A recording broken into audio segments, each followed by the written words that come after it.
రే చెవిటోడా, పిలుస్తుంటే వినపడటం లేదా? బండి ఆయిల్ చెక్ చేద్దురా. అరే అన్నా, కాస్త మర్యాదగా మాట్లాడండి. నేనేం మీ సర్వెంట్ని కాదు.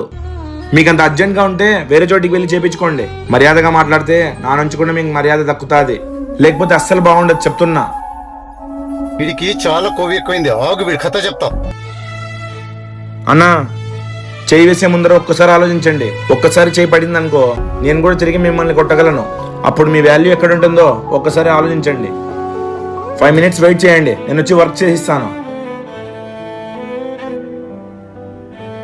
ఏరా డల్గా ఉన్నావు? చిన్నప్పటి నుంచి చూస్తున్నా, ఏమైనా ప్రాబ్లమా?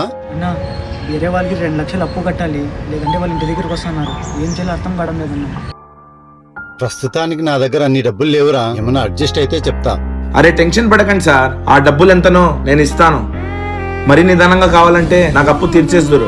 ఏంది, నువ్వు అన్ని డబ్బులు ఇస్తావా? నీకంత సీన్ ఉందా? సార్, ఇక్కడ పనిచేస్తున్నా అని చెప్పి నాకు చులకనగా చూడకండి. నేను ఎవరి దగ్గర పోయి డబ్బులు దోచుకోలేదు. రాత్రింపగుళ్ళు కష్టపడి డబ్బు సంపాదిస్తున్నాను. ఏమన్నా అవసరం ఉంటే డబ్బులు అడగండి, నేను హెల్ప్ చేస్తాను. కానీ ఇలా పని చేసుకునే వాళ్ళకి కాస్త మర్యాద ఏంటి సార్, అది చాలు.